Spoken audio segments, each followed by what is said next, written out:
Hello YouTube, hello TikTok. I know you guys have loved the guides. You guys specifically told me on my jungle guide for Smite 2, you guys really enjoyed. You learned a lot, you ranked up, you really got a different perspective on jungle. And so therefore I'm going to be doing all the roles as I promised. So I'm going to go with mid next. So key things I want to talk about in mid is like, what is the identity of the role, right? Like we talked about the jungle, right? How does the early game work? How does the mid game? How does the late game? I'm going to go with the same type of scenario for mid early game. What are you? You farm exclusively. You try to get to your items because you are a late game carry, as is ADC. You rotate post farm, right? If there is no more farm, rotation is cleared. And then as you get better, you can balance whether you want to rotate at the sacrifice of a back camp or 2 back camps or a buff. That's when you get better at mid and you're able to micromanage your decisions and think, okay, maybe I can give this up for this rotation. A lot of the time, you also help with objective play. You're the best poker. You're the most important in a team fight in terms of damage. So these are key things to think about as a mid laner.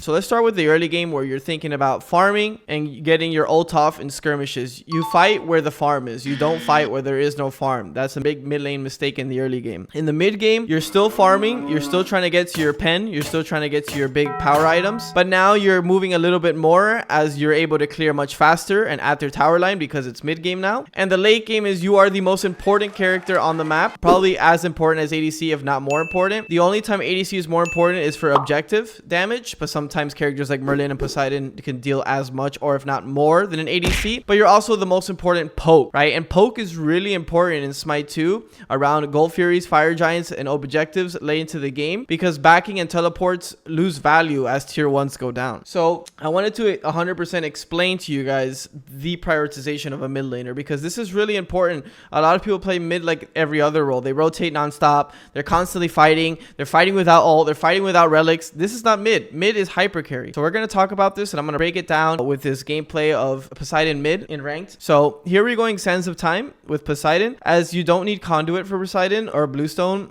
Even though Sands of Time did lose some of its damage, true damage on the wave, it's still amazing for Poseidon for what he wants to do. What is Poseidon? He's a spammer. If he has the mana, he can power farm. If he does it, he can no longer power farm. So cooldown and mana regen is exactly what you want on Poseidon. He doesn't necessarily need conduit because he clears so well regardless. That's why I went Sands of Time. And then literally the gem, I mean, is every other starter, right? You have to go that. It's the only power distribution.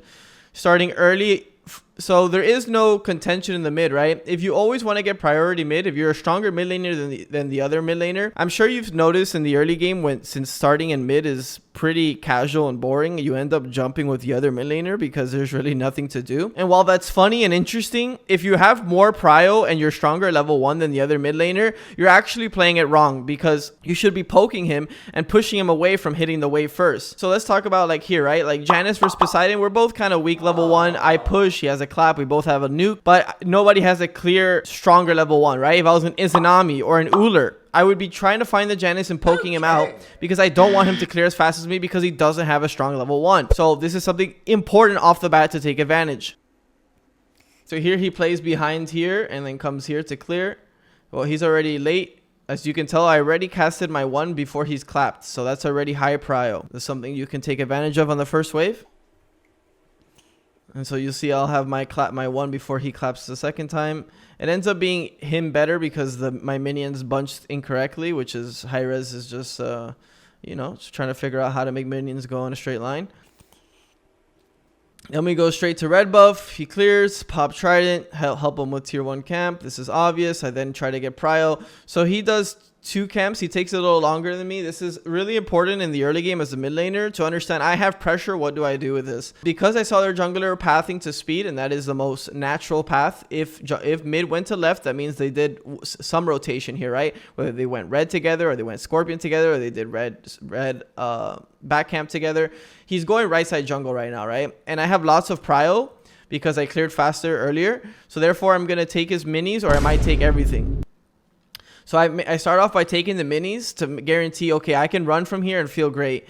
Once I see the jungler taking too long and Janus still showing on the wave, as I know how well Janus clears because I play tons of Janus, I then take his back camp, which now kills their level 3 spike. Janus makes the right counterplay by trying to press the next wave before I can get back, which is the counterplay to what I just did. But because Janus has kind of low clear, he's not able to do much. So I kind of pressure him here. Once he walks away, I take away the pressure that he had initially. And now we're prio to both mid camps. This is key for a mid laner, to get prio for both mid camps. My Fenrir is able to solo this, and I'm able to push off their jungler from getting this left side camp. But he's on the right side for sure, because we saw him start on the left side. So therefore, he must be contesting or ganking right. He's either here or here, right? And Janus can't move up because he has the wave. So therefore, this is free for me. A lot of the times, the mid laner, you can get caught in this transition zone. You're like, oh, you want to greed. This is called greeting, right? You want to, oh, I want to do this and get this one. And you can get caught. Once Janus clears this, right? And then let's say their jungler was coming left, and then their mid laner meets here while I'm trying to kill the big one. That's an easy chance for you to die, and a lot of mid laners die there. If you get right side camp, just try to take the minis, best case scenario, and then let him repool the big camp, and then you 50-50 that camp with him, and you have already won because you got oracles. Fenrir has rotation to the gank. Jungler is splitting with mid laner one big camp. It feels really bad. So this is a great scenario here. So you see, I take minis, and then I try to figure out, okay, am I going to commit to this? I see Tsukuyomi gank left, and so therefore, this is really bad for them, right? Because we got both mid camps, and I have prio. I solo purple. Her kills on the gank where Suki gave up both mid camps. So we're in a massive advantage in the mid jungle. This Janus is moving up when his Suki's in left. This is a noob move. Even if your Janus is the most safe mid laner in the game, this is a noob move. Because his jungler is shown here. We have prio in mid. There is no camp on the right side. So this Janus can assume jungler went this way, and then it's just me. Even then, he can get poked out and or die to me solo doing this. And when I see his 3, that means his clap is level 1. Meaning he's not going to get any farm for this if he dies. So push him off his portal is key here. Then he has to just walk, and he should just die here. Beautiful. As he dies, the first thing I try to do is shove the wave, right? Shove the wave so he loses at least a little bit of XP and gold when the minions go in a tower here. So you see that right as I kill him, the first thing I do is prio clear. Try to force him to miss some XP and gold. Suki comes and splits this. Not even worth for me to contest. I have kind of low mana. I have 2 options here as a mid laner to either come here and farm this or back because I have just enough mana, or get prio on this next wave. I think I'm going to choose prio on the next wave because then I get Kraken. And this is why Sands of Time is so good. Look at this mana regen. Not only is it my passive mid, but also Sands of Time that allows me to spam spells. Sands of Time is just stupid value here. I can full clear and still have mana. And I full clear here with all 3 spells and know that I'm going to have lower mana, which equals more mana regen, which means on the rotation to left here with Kraken. When does a solo laner expect Kraken rotation at minute 2, right? Very rare, and that's why I take advantage of it. Once you hit level 5, you want to try to take advantage to use your ult right away, especially a character like Poseidon. So even if this Mulan is here, like, she has no ult, obviously level 3, I'm super high level. Here my initial is not to Whirlpool Kraken. It's to, I have positioning on him, so I'm going to reposition him back into my Hercules. And then my Hercules body block the 3. Not that it matters because he doesn't have it leveled up and can't use it on the wall. He gets pulled back. I don't even have to Kraken, right? Beautiful. And now I should insta clear this, correct? I probably should Kraken it. I mean, no cap, it'd be value, but because then I would be able to get to the fire minions. And so another big thing as a mid laner is understanding your spikes. I'm at 18-19 gold right now, right? Chronos Pendant 1950. If I back right now after this wave, I'd back. Then I'd go TP to mid because I don't want to miss XP. And then I would have to back again, which would kind of cut into my lead because I need to back for full Chronos Pendant. So greeting here is super value as long as I don't get punished, which I shouldn't get punished because Mulan just died, Janus is mid, and Suki showed on the right ward. So that's 100% information to understand that I can do this. There is no risk here. And understanding risk reward as a mid laner is the biggest difference that you'll see as top mid laners. When you think about top mid laners, you think of Yamin, you think of Big Man Tings, you think of Paul, you think of Nog. Those are a lot of good mid laners. Why are they good mid laners? It's because they respect their life more than anything. Because mid laners and ADCs can push waves faster than a jungler, a support, or a solo laner ever could, right? So meaning when they die, you're actually losing a lot more net worth than you think just because they're farming slower. Because the other guys that are trying to push waves push it much slower, therefore can't rotate to jungle camps or other camps as fast as a Poseidon could, or a Jingwei or a Anher. Something to think about. So here I should get to the 1950. I was thinking about crackening for tempo, but because Herc rotated to this, now I lose value by cracking here. So I was thinking about crackening the wave. I said it, and I was like, damn, my 3-1 just insta-clear because Herc helped. And then Herc stayed for that camp as well, so then it kind of took away, like, for me crackening for tempo there. And the fact that I could get my spike regardless, having my ult is more threat than using it at that point. If Herc rotated back to get prio on the next wave and I soloed these, I would kraken. Now, the reason I went Bancrofts is because I'm so ahead, right? And all I'm going to do is box, and I have the mana supply. Pretty much heavy mana regen turns into health with this item. You'd agree? Which equals more tempo. And that's why I built it this game.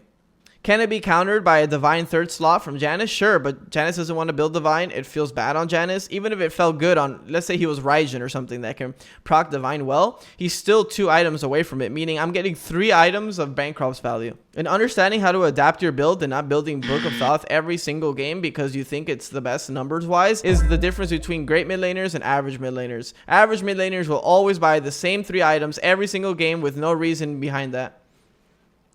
Whirlpool Kraken, he beads. My Fender should have been able to bite him post that, but it's fine. He messed up. That's fine. I'll take beads for my Kraken every day. So I see Najah coming from support, and my Ares isn't right.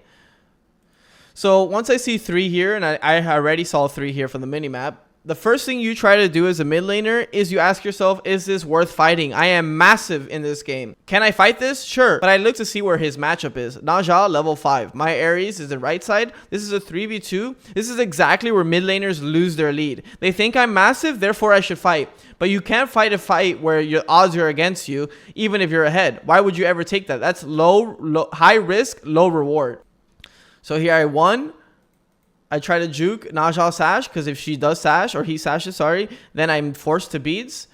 Once I hear sash and it's not near me, I know he's picking Fenrir, so I turn around to see if he's going to ult. But I cannot miss my wave. You guys see how much I'm prioing this wave over helping my Fenrir? This is top mid laner. This is what a top mid laner does. He comes to see if he can help. I have no cooldowns. How many times have you heard a jungler say, help me, bro, help me, or support, when there is no way to help them and you getting farm is punishing them rotating on you? But obviously Smite players are low MOBA IQ. Very rare are they high IQ. So this is why they tell you this. And if you react to dumb stuff like, help me, bro, when you have no cooldowns, you're being as dumb as the player asking for help. So don't be that guy. Be the guy, listen to your gut. You know the wave's going under mid. Najah is here. This is a 2v3 scenario. You're not going to blame your support. You just adjust and adapt to the situation.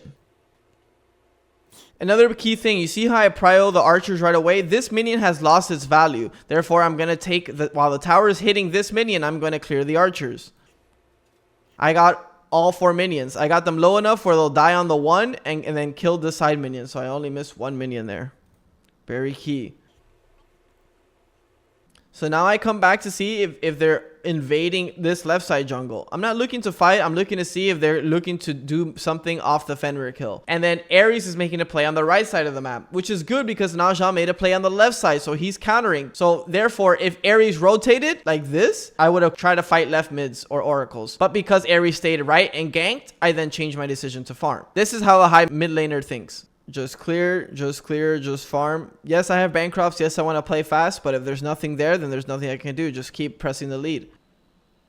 Pulling Gold Fury when you're Poseidon, Merlin, any character with high level objective and you have pressure in mid is the best thing you can do as a mid laner. This is how you win your team the map. So I'm using my lead to press to help my team here, right? I could have farmed this camp or this camp, but Gold Fury is just so much better. Why? I have pressure mid, jungler's on the right side, duo has pressure in right. This is a clean Gold Fury call.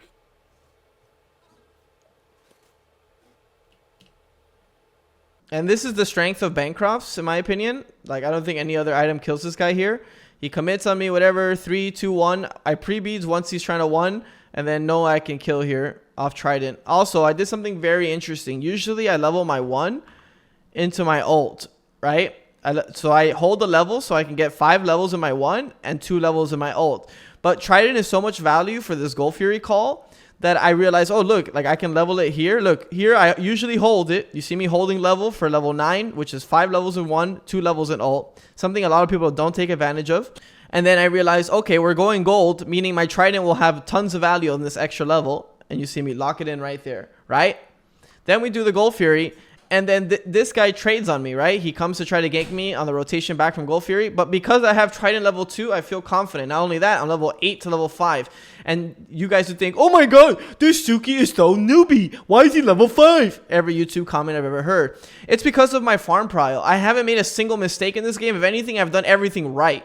Right? Level 5 rotation into a Mulan kill, into wave, into fire minions, into not missing the wave, into not dying at red buff and grabbing Scorpion and getting back to the wave. Therefore, all those decisions have made me level 8 and using my pressure wisely. And junglers farm slower in Smite 2 with new patch. If you watch my old jungler guide or the jungler guide I just made, you notice that you're pretty behind on levels, especially on characters that are not like Poseidon or Mercury or characters that can one-shot camps. And therefore, I take advantage of my high level my second level in Trident and absolutely just kill this guy. Then this Fenrir goes absolutely insane and jumps over a wall, brutalizes them and baits the ult. Late beats from the Janus and just gets punished. Fenrir barely lives. First thing I do is just re-prile the wave. Literally clear before they can even react. Make this Janus miss farm. I'm level 10 and I'm clearing wave again. I'm getting some of the points for mid. Since I have so much pressure in mid, I like getting these little things ahead of time. So when mid shows up, it's really quick and I don't lose any extra farm prile since there was no camps up right after that kill. I have no beads here. Even if I'm so ahead of this guy, right? I see a lot of mid laners look at them and they're like, oh, he's 3 levels down. Let me just run at him. No. Why? I don't have beads. If I get Sash ulted, portal clapped, ulted, I die. There's no reason to put myself in that scenario. Even if I'm way ahead. Now I get my second item. Awesome. Some more MS, some power. Everything that amps Poseidon. Just a core item in my opinion. And now we already have a big advantage on them. So you see how I'm just playing. I don't have beats, so I'm just playing behind this Ares. I cannot get Sash ulted. I'm like, if you play in front of me, I can play here.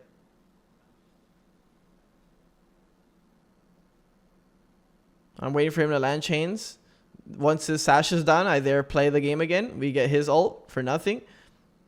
And now my kill threat, the only kill threat they had on me is gone. Therefore, I will play more aggressive here.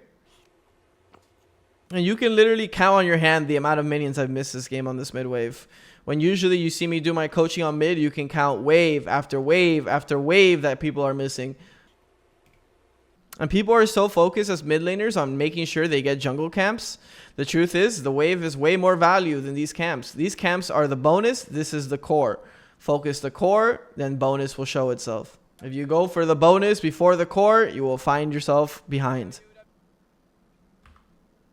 Okay, they're playing 2. I was trying to play aggressive. They have 3 here before we have 2. Before we have 3, I see Naja going high, trying to pull my beads. I ping the Fenrir. Hey, look, she's here. I ward again. I feel safe to play here. You see, look at this positioning, right? A lot of people just don't do this on mid laners. They just don't. They just fight. They just fight what's in front of them. Someone shows up, they get hit, therefore they retaliate. That is dumb. Think ahead of the game. Think like you're a hyper carry. Think of fighting when the fight is in your favor. Fight fights that make sense. Don't fight because you're ahead. That's not a good enough reason. If you're fighting and there's no reason behind you fighting, you're making a mistake, especially as a mid laner. That goes for all roles, but even more significant as a mid laner. So here, this is the way you play versus Naja. Here I commit. Ares should have blocked the Sash. IQ not big enough. It's fine. He hits Sash on me. Then I don't beads yet, right? Because if I beads right now, right? Then he can wait for a second and then ult me. I hold my beads, hold my beads, hold my beads. And here he wants to ult, right? And now I beads. And now I'm just cracking because now I'm vulnerable. And then my team should probably win more of a fight here. So the question is do I stay around and fight this? How many mid laners would stay around and fight this? They see low health. They think I should continue to fight. This is a good fight. You use your Kraken. You used your cooldowns, you're 1/3 HP, you have no beads. That is 5 signs telling you go back and continue your farm spree. Literally 99% of mid laners would continue to fight this. Be the 1%, okay? So I have 3 options. I can TP mid and maybe get here. This Siren has to be low based off math. If I Herc rotated mid, I could rotate right to a dead wave where Jingwei would sit under tower and just clear, or rotate left where there's a wave and I have a TP. So this is the right play. A lot of people just go back mid without thinking, right? I have two options here. I can farm Scorpion or go left. You want to go left. Why? Because Siren is up still. So you're getting value from the Siren that you fought for 3 minutes ago. I think she almost ends up killing it before I get there. Oh, no, I get there. First thing I do is try to poke the Mulan, right? Because warriors do well versus mages. But now when you're this ahead and I have Bancrofts, usually they could outbox you. But when you have this lead and I went this specific build to box and I know he has no counter to this item yet, I win the box. Here, I'm still in a risky spot. Why? Yes, we killed two people mid. They made him chase out. They backed. As a jungler, where are you going to come? You're going to come to this lane. One, you already grabbed my beads as Naja, so they should have information on that. Two, this is your best gank. Anher's backing. You see him on the wave. Well, he saw that he cleared the wave. This wave's going to go under tower. No, Gold Fury's up. So there's a high chance they can rotate this way, and I have no beads. And I'm worth the most. I'm literally a moving Gold Fury at this point. I'm level 12, 4-0, and 1. I'm worth more than a Gold Fury. So that's why I know that I need to just reposition here. He goes for the 3. I see 2 people mid. I can definitely play more aggro. But I'm still scared of the Tsukiyomi because I have no Kraken. So I reposition. I go back to my mid lane. So another assumption to make here as a mid laner. My Hercules didn't go back to his lane. He rotated here. Meaning what? We have to do Gold Fury. But instead of rotating here, how many people would just rotate straight to the Janus? No. Clear your wave. Then rotate to the Janus. If you rotate to the Janus, he ults out. You miss literally 3/4 of the wave. It feels so bad. Stop doing that. Clear the wave. Now rotate. I have no beads. A lot of buttons are down now as a mage, which is exactly what I want to see. And now I'm behind everybody. This guy dies. This guy has no portal. I play him high. The Naja has to deal with the wave that I just pushed in. Janus is missing another wave. And now we get a free Gold Fury. Kill streak plus level.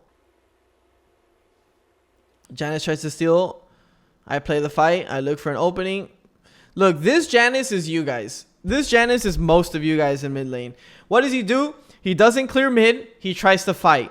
He then fights. His wave goes under. He literally gets pushed out. He tries to de-gold. Another wave. He's missed like 4 waves. 4 waves he's missed. That's why he's level 9. He's level 9 on the fastest farming character in the game. One of the fastest farming characters in the game. This is you. This is you right here. And this is a pro taking advantage of you being you. This is his level difference. It's not that I'm a magical farmer or doing anything outside of the ordinary.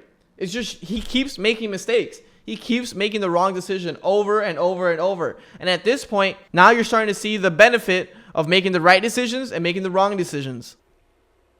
A lot of people would say, yeah, bro, but my team is ganking more. Your team is ganking me more, bro. That's what's happening. No, that's not what's happening.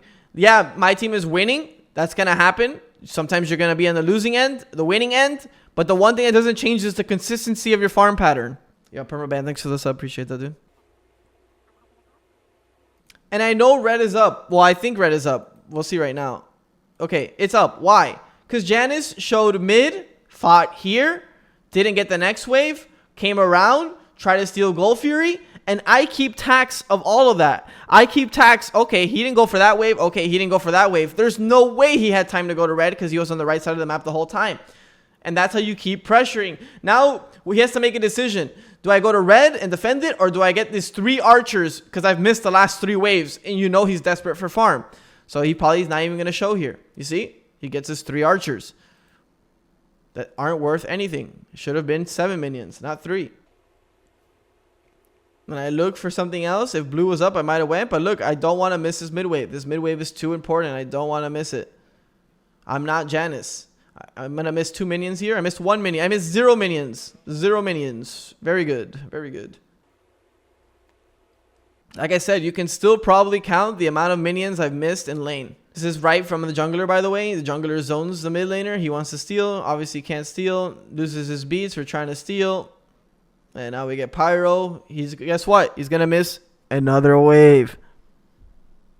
And I miss nothing. And now what? I have Prio. He's 1 health. He has to back. If he has TP, he'll be lucky to get 3 minions. If he doesn't, he's missing the whole wave. And guess what? I'm still farming. This is the value of Bancrofts and Sands of Time. And now Jingwei's mid for some random reason. And it ends up working out because I kind of trade with her, which was pretty newbie of me. I mean, I just didn't expect for him to dive the tower and not get punished. Janice all happened to hit me. And Fenrir didn't body block any autos there. Don't expect his brain to be that big, so unfortunate. That's probably the first wave I missed during death, but we killed Jingwei, which was level 15 somehow. So she got a lot of golden XP off me. Right tower isn't gone. Obviously a noob ADC play. Let's watch this ADC because this will be part of our guide. Actually, we won't. We won't roast him. Najaz single-handedly zoned him. So here, okay, another thing here is this is obviously have vision on me, right? So as a mid laner, understanding, okay, here I have beads. They run over oracles. Look at the way they look at me. By here, I know they have vision on me. I know they have a ward on me. So therefore, I play super aggressive. I don't give a shit. Look, this guy jumps. They're both looking at me. Just cracking this guy. And I know I'm ready to use my beads at that point. He uses Sash. He uses Suki ult. This is where I think Bancroft just comes in for decent value. That Bancroft 170 heal off my 1. I think that might have been Gem 2 though. I might be lying. And the reason I went Gem 2 here is because even though my power isn't the highest and I'm not getting the craziest procs, it's another sustain item. And I know nobody is in the position to build brawlers here and everybody wants to greed. But now that I've broken down pretty much the mid-early game up to like 15 minutes of, okay, this is how you farm. This is what you look for. This is why I get ahead. This is the items I choose. This is the tempo I'm playing. Now I'm going to show you guys a little bit more team fights.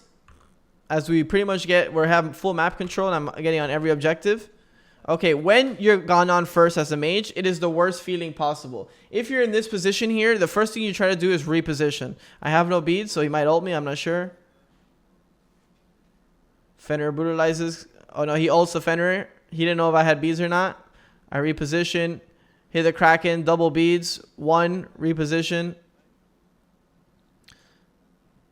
Here, just keeping my positioning. Nice grab. Push her deeper. Good on her ult. You see here, I'm just never full committing. And as we called that Gold Fury is a good play, I get mid prio before we do this. Which will show people. Janice now shows mid. We uncall the Gold Fury. And now I'm prioing mid. Nothing fancy. Now it's a full lifesteal build. And shield gets crazy value off my 3-1. And Kraken. If I ever get like half health, I just press shield 3-2 Kraken and I should get back to full health. My team wipes the floor with them. I have bomb. I'm Poseidon. Just pressure mid with Siren. A lot of people just don't hit towers as mid laners. They think they always need to rotate when the fight is already over. Like just push, just shove. I'm yelling them to go tier 2. Okay, this is in general for shot calling. If you ever want to attempt shot calling, people always think get a kill, do objective. And while yes, that is true, this objective is almost guaranteed, right? On the back end, as long as my team doesn't troll after tier 2 or try to fight them, if they go back to Gold Fury, they need to get mid wave and right wave pushed out and then come to Gold Fury. If not, they miss another wave for Gold Fury to already be down. So if you notice as a mid laner, I'm constantly making the mid laner or anybody that wants to farm on the map make decisions. Do you want the wave or do you want this? Do you want the wave? I'm constantly making them make micro decisions that doesn't let them focus on their normal game. I constantly make them think, okay, do I farm or do I fight or do I defend? What am I doing? I'm constantly making them make a decision. They're playing my tempo, not their own. Yep, just one shot. The team is fighting mid, getting pushed. Poseidon is one of the goats. Merlin is one of the goats of doing FG. Go back to my mid wave while they go left. A lot of people here as a mid laner would follow their team after FG, but there's no reason to. They're going to shove. You're going to cut wave. This is good macro. Now we both meet up here and we can get both tier 2s. Especially with 2 people being dead and I have beads and dagger, meaning I'm not a threat. Even if they were to 3v1 me, I'd buy enough time where my team would be able to get bird if they did commit on me. So this is another decision that they have to make. There is an opening. I'm literally leaving a trap in mid by saying, hey, you can come gank me, right? And it wouldn't be the worst gank. Jingwei's 19. They could kill me. They have enough stun to kill me. But if I happen to do a good book, a good dagger, their Phoenix is gone. So I'm making them make a decision on whether to go on me to stop me from prioing the wave or to just defend tier 2. Either way, it's an L for them. You agree? Either way, if they split and go on this guy, I'm going to get this tier 2. If they go on me, I have a high chance of living and surviving, and then they get lose Phoenix. So either way, it's an LL, and they have to pick one. And here when it gets too scary, I think, like, okay, now it's 5 people that can show up mid. Okay, now I kind of group up with my team. Because either way, this tier 2 doesn't need to die. Like, it's not worth that much gold. It's just the pressure of decisions. Make them make decisions. Jingwei showed left. Okay, so here's is called a split map, right? This is called macro, right? So I'm going to try to explain this macro to you guys because this is how we win the game. So here, I'm pushing mid. Ares is showing... Suki showed here, Jingwei showed here, plus Mulan, right? I tell on her, yo, go push right. And I'm saying push mid. And then now I know that we can catch backs here, right? This tier 2 doesn't matter too much. The kills here matter more than this tier 2 because the kills here guarantee a Phoenix. So I push mid. And then I see Mulan go left. I say, yo, we can cut them off. Stop backs. Stop backs. If they stop one back, I see 2 of them. If they stop backs, we can chase them forever. We have the angle forever. The only person that's in trouble is on her if they go on him. But someone should show him this mid wave. And therefore, if you get a kill here, it should be bird. The only problem is this wave didn't get pushed in. So it'll be hard to siege left. But we have right to siege. We go on Mulan here. Stampede. Don't press any spells yet. Because I'm waiting to see if Jing is going to turn and help. As soon as I see this disengages, I then full kit the Mulan. That's another smart little big play there because my damage isn't that high versus Mulan as you saw because I don't have pen, right? So that's why you saw me hold my abilities to see if the Jingwei was going to help because I was going to unload on her if she showed up. Wait a second. Bruh. That was a bad Kraken. Even though we stole the Gold Fury regardless. I should have just 3-1'd and then looked for the fight with my Kraken. This Gold Fury doesn't matter that much. I want to talk about this reposition here. Like, okay, we got Gold Fury. We were down 1 person. That's why they pulled it. We still have FG. I kind of wait to see, okay, they're going to kill our Ares. And then they're probably going to chase our Herc wrapping this way. So I kind of stay far out. I don't show. You see the Jingwei didn't kind of see me. I stay away. And now I see that they're going to have the angle cut off on her jumps. Therefore, that's a key factor for them to want to engage. And now I'm behind them. Literally one-shot the Janice. Backstep that, pop my Bloodbound book and try to pump as much damage as possible here. I hit the 1 on the Jing, kind of turn and trade. The Hurt could have helped this man back there. I end up dying, but we end up wiping the whole team for them. Okay, I want you to listen to comms here as a mid laner. Okay, we need to help Hurt. Okay, immediately 4v5, right? Alright, this is bad, I don't have beats. Najah misses ult. If Najah gets you with ult there, it's literally over, I'm pretty sure. Come backwards to us. Ben, you need to come to us. So I can't go forward because I don't have beads, so therefore I need them to funnel into me. So the team's repositioning. We're gonna engage on him here. And this is the opening for damage, right? Like me not showing and baiting the Fenrir to go in. Literally, how many of you guys do this? Ben, you need to come to us. This is the key part right here.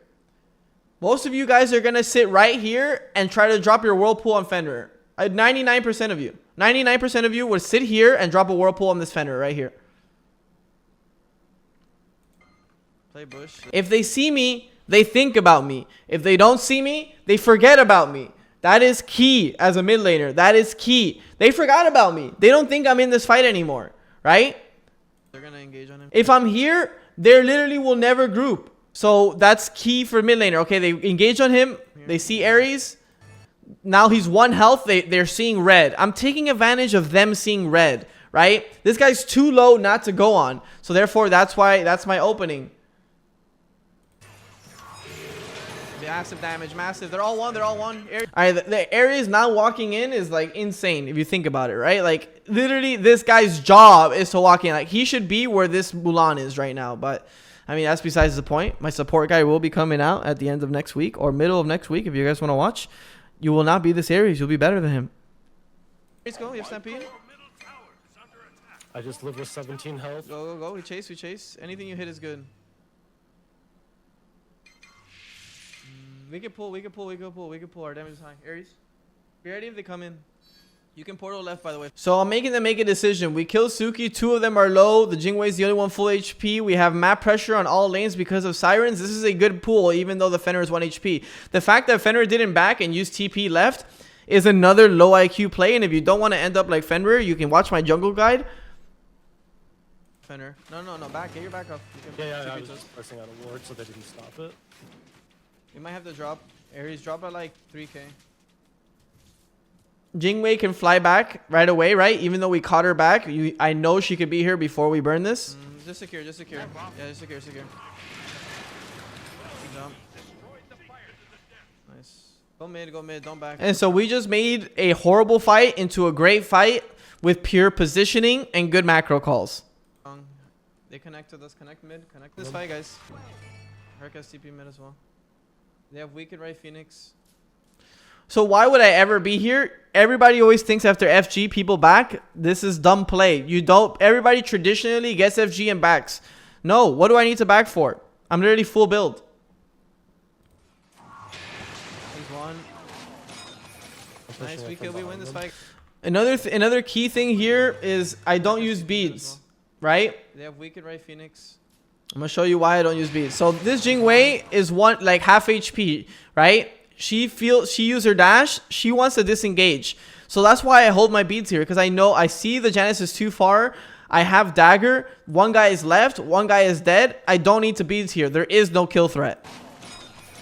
Nice. We win this fight, guys. I got you good damage. Chase. She's going to left wall, friendly catch, maybe. Nice. Keep pushing. Just don't die here. We have a lot of FG. Easy sieging. We go straight to right Phoenix because Gold Fury is weakened. Backdoor right. Correct. Just to get bird, guys. We're a bit deep there. Nice catch, Harry. He's really smart. I'm cracking in this guy. Nice pillar. And here I'm just never dive. Like you just always see me sitting back until the fight is just guaranteed won. GG's. That's like my second game of jungle. So pretty much what I want to just break down in this mid guide is how much I prioritize farm, how key positioning is, and those are the two biggest things that stand out to me when I see a good mid laner. How farmed are they? How well are they farming? And how well are they prioritizing their farm? Second, how much are they balancing their impact in the game with farming, right? Because there is a bad side to this, right? How many mid laners only farm, right? They do the opposite. They're like, okay, I heard Andy say I need a prio farm, and then all they do is farm. They never show up for fight. They always farming. They're always farming. That could be really bad as well. There needs to be a balance, and the balance is the difference between a great and an amazing player. A great player has just always farms, never really shows up, or does the opposite, shows up to every fight but isn't farmed. The best mid laners are the ones that balance high farm and high impact. Right? And listen to when I say high impact. I don't say high activity. I say high impact. When he shows up is when it matters. When he shows up, we kill, we get objective. Not he shows up, we get 2 kills, but we can't get anything because mid lane isn't pushed. Right? Things of that nature. So I hope you guys enjoyed this mid guide. I really broke down the most important things I think matter in a mid laner's game. And I have a Discordia game that shows a lot about positioning. If you guys really wanted to, really see what top positioning looked like. In this Poseidon game, I did show you some good examples of good positioning. But in the Discordia game, it's even better. I'm even more patient, more safe. And the game was closer. So you really had to micromanage when to back, when to farm, when to fight. So I hope you guys enjoyed. I hope you guys improve as mid laners. And let's talk about items really quick. Yes, a lot of the meta builds. All you want as a mid laner is cooldown, high damage, pen. Right? Everything else is extra. So whatever you need to build to get to that is key. This build is definitely a bit kinky, a little bit different than what you normally see. They did have 2 brawlers to counter my healing. Obviously too late because I already got a lot of value out of my healing items. But items you'll always want to have in mid laner is 1, Chronos Pendant, Deso, Tahuti, Obshard, Book of Thoth. Those items are just traditional. You need them or you're not a mid laner, right? Items that you can think about that are, situational. Blink, Combat Blink, Aegis, Hexstone, Invis Helmet. There's a lot of options. You can sprinkle it into your build wherever you see. And for top mid lane picks, because I know you guys are going to ask me that, anyone that can clear really well and do good damage late game with Tahuti and Apshar. So those characters go as Pos, Janice, Merlin, Hecate. I'm trying to think off the top of my head, but those are the ones that stick out. Discordia, all really good mid laners. Hope you guys enjoyed the video. Thanks for watching, guys. I'll see you guys for the next guide.